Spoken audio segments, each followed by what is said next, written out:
Hey guys, welcome back to Mo's Game Table. Today we're going to take a look inside Battle for Stalingrad. This is a game designed by John Hill and published by Excalibre Games.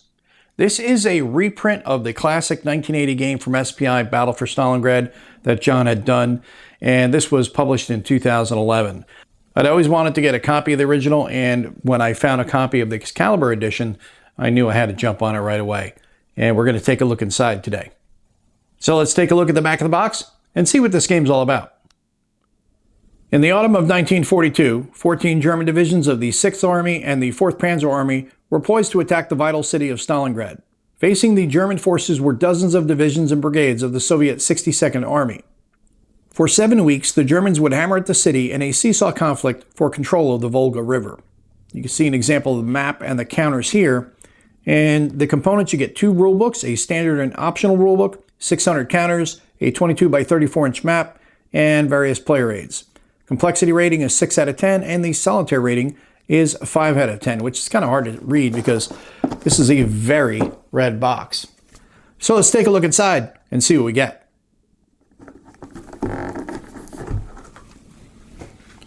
Got a pair of dice and some baggies. Our rulebook, rules supplement and game analysis.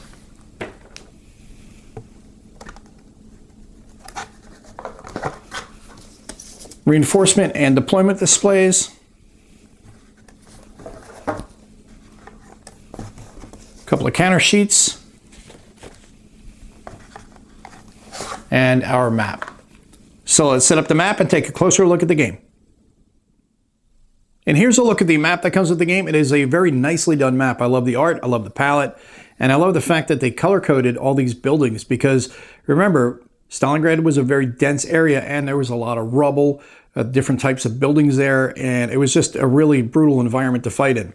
And you can see here in the terrain effects chart, if you match up the colors, like for these tan buildings here, it costs 1 movement point. The green costs 2, the orange costs 4, 2 movement points for the purple. So there's going to be varying types of terrain with the buildings alone as far as movement costs. And then, of course, the effects on combat and things like that you'll see along the rest of the terrain effects chart. And the different types of terrain and emplacements, things like that, that's in here, victory hexes, starting hexes. All those things are right here in the terrain effects chart. You have your die bomber air points, the level bomber air points, and then the game turn record track for the Soviet tracks on this side. And out on the other side, we have the die bomber air points, level bomber air points, and then German replacements, as well as the procedure for replacement for the German side. Now we'll take a look at the player aids that come with the game. There are only 2 that come with the game, and they are both for deployment and reinforcements. On this one, we have the German and the Soviet deployment display. And on the next sheet, we have the reinforcement display for both the Germans and the Soviets. And we'll take a look at the counter sheets that come with the game. Along the top, we have the German units, and along the bottom, we have the Soviet units, along with some administrative counters. Half of these counters are going to have 3 values on them, the other half are going to have 2. For units that only have 2 values on them, the number on the left is the fire strength, and the number on the right is the movement value. We'll take a look at the German armor units down here as an example. The number on the right is always going to be the movement value, but the first 2 numbers are a little different depending on the situation. The first number is fire strength A. This is used when attacking into clear terrain hex or when stacked with at least 1 participating infantry, engineer, worker, or reconnaissance unit. The second number is fire strength B. This is used when attacking into any terrain hex except clear and when not stacked with one of the unit types listed in A. For the German infantry, you have fire strength C, which is the first number. That is used when firing into any hex except a heavy, fortified, or special structure. And then the second is fire strength D. This is used when firing into heavy, fortified, or special structure hexes. And on the second sheet, we have the remainder of the Soviet forces.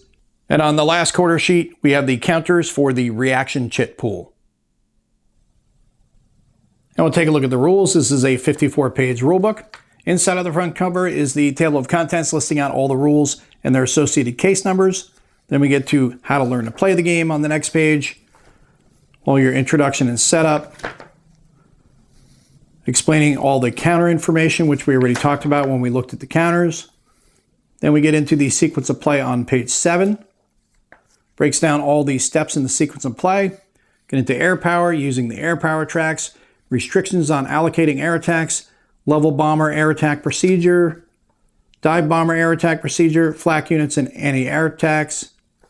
Then we get into artillery bombardments. Sequencing. Restrictions. Restrictions on hexes that may be bombarded. Restrictions on units participating in bombardment. And then we have the example at the top right on the next page. Then we get into mortars. Soviet ammunition depot, Soviet survivors. Then we get into movement procedures. Deploying your artillery. Overruns and instant counterattacks. Stacking rules. Zones of control. Ground attack rules. Declaring your ground attack. Surprise attack procedures. Normal attack procedures. Resolving an ambush. Oh, I like that. That's outstanding, especially for Stalingrad. Indirect fire. Breakthroughs.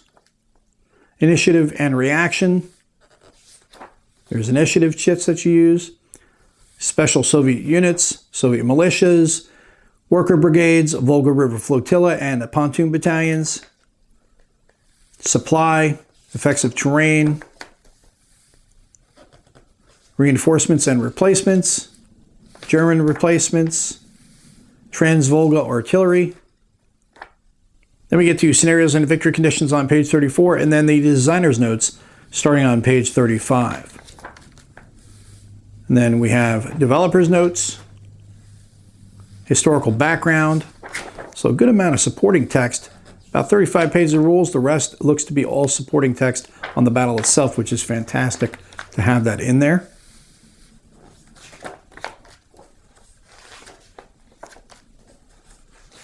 Even covering the commanders, the tactics used, air power. And then we get to the charts, unit capability summaries for anti-tank, engineers, artillery, flak. And then on the back of the rulebook, we have the terrain effects chart and the combat results table. Next, we'll take a look at the rule supplement and game analysis book. This is 32 pages long. Inside of the front cover, we have the table of contents listing out everything you can find inside, along with the associated page number. Then we have the phases chart, and then we have reminders on things that you'll need to remind yourself on when setting up the game, playing it, things like that, because there's always little gotchas. Then we have the game setup detailed sequence, expanded sequence and play, further clarification and player aids, an operational analysis by Gerald Thomas. We have some information on the different operations that happen in Stalingrad for both the Germans and the Soviets. This looks pretty interesting. A lot of support material for this. Then we have Battle for Stalingrad, Further Thoughts by Don Johnson. Then we have the BFS guaranteed eliminations using air and artillery, the artillery bombard chart, and the artillery bombard with non-mortar units. There's also Battle for Stalingrad map variants if you want to change things up. There's some advantages for Germans and Soviets, and then the errata and clarifications are on this last page, along with a unit listing sheets. That carries over to the back for the Germans. And that is a look at everything you get inside of Battle for Stalingrad. This is a game designed by John Hill and published by Excalibre Games. This is a classic John Hill design that was first published by SPI in 1980 and got its final reprint, which we see here from Excalibre Games, in 2011. This is a game I'd been interested in quite a while, especially after reading what I read on BGG about it. Jason Cawley did a great review, which really piqued my interest. The fact that as the Germans are moving or trying to attack, they can be randomly interrupted by Soviet reaction, which we saw in the rules, I think is really cool. On top of that, the attacker will not always attack first. The defender generally is going to attack first. So they're going to be able to attrit the attacker and weaken them, so that way their attack is going to be much weaker, making it harder to dislodge troops out of the terrain, which Stalingrad was full of buildings and rubble. It was just a really tough slog. And I think those two things alone drew me to it, because I was like, that's a really cool way of modeling the difficulty of battling in urban terrain like Stalingrad. So I'm looking forward to checking this one out and seeing if it lives up to the hype I read in the reviews and other comments that I've read from people online. Well, I hope that helps you guys out if you've been curious about this one. You have any comments or questions, post them down below. Thanks for tuning in, guys. See you next time.